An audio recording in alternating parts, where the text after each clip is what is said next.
thought tonight, it was nice for the guys to be rewarded with a win because these kids have been working really, really hard in practice, and it just hasn't whatever gone our way in big moments. We've been in a number of games where it comes down to last possession, and I just told them, it shouldn't have come down to the last possession because of these things that happened earlier in the game that we gave away points that you just can't in college and expect to, pull it out in the end.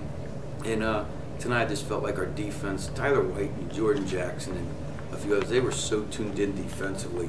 And the first half was probably as well as you can absolutely play without turning the ball over on offense and making plays and shots and then defensively. So I'm really happy for the kids to be rewarded after a tough stretch where they could have absolutely quit because we're not allowed to go to the conference tournament. We're not allowed to go after the NCAA tournament. And a lot of times teams will go, we're not being rewarded. It's late in the season. Let's just kind of be done. And to these kids, they showed a lot of character because they're young and they know, hey, we got to keep plugging because this is momentum for next year also. Can you talk a little bit about that momentum, about what you're seeing from the freshmen and the younger players? Daniel Camps is kind of blossoming here late in the year. Cole Murray's really sort of finding his shot. Can you talk about sort of your impression of the improvement on the freshmen as we get to the end of the season? Well, I think a lot of it has to do with being on the floor and having the opportunity to be out there and go through these experiences, whether they're positive or negative, and how they grow through them. That's what's so daggone important. And I thought tonight, I know Cole made a lot of shots, but he had a stretch defensively in the second half where the rotations were perfect. He made the right reads, and that's the growth that we need to see. The shot's going to be there for him. We've been so bad defensively. It's been really frustrating this year with it.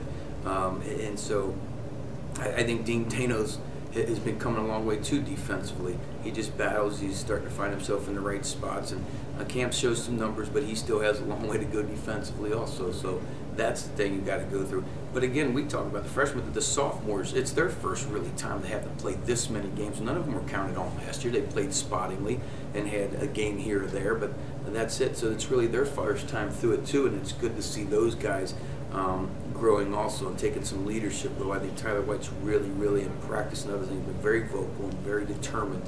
And so there's a number of things that we've seen, but it hasn't been consistency or the attention to detail and things like that have gotten us to the last 8 games and haven't been rewarded for wins.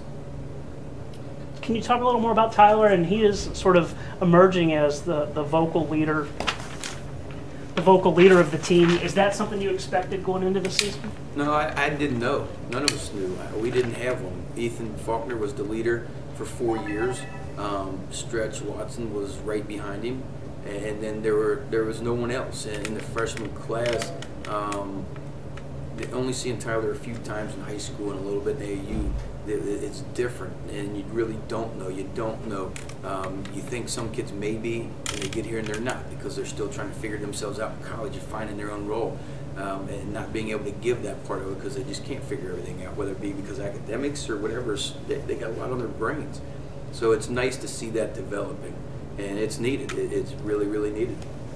Which player has surprised you the most this year? I think it just different ones at different times. They're showing bits and pieces of what they're going to be able to do, and that's the thing, is them becoming consistent and understanding how to be consistent. It just comes down to working hard, and that's the bottom line. And these kids, they're playing way too early.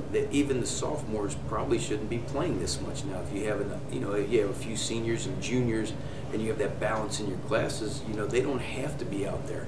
Your seniors and juniors are the ones who are getting you through tough stretches and doing that, and these guys are easing in. But you know what? It's just a transitional period, and we've got to grow through it. When you got a game like tonight where you're up 30 at halftime, how do you keep a lot of times you see that 30-point lead slip down to the teens in the second half. How do you keep that from happening? Well, as odd as it sounds, I'm kind of glad we've lost 8, 9, or whatever it was, because I think they want to look. We haven't done anything yet. We haven't won yet, and that was important. And I think they were determined to make sure that we did things right the whole way. But you're right. I was sitting there going, okay, if we score 15 points and they score 4, they're going to have to score 50. I'm sitting in my brain going, where they have to score and blah, blah, blah, blah. So, in that, because we haven't won, you get a little paranoid. I mean, I'm sitting there at 8 minutes going, can they score 40 points in 8 minutes? Is it possible? I watched LSU Kentucky on Classic a couple weeks ago. Going, man, anything can happen with this 3-point line. So, but again, I just thought defensively we weren't going to allow that to happen.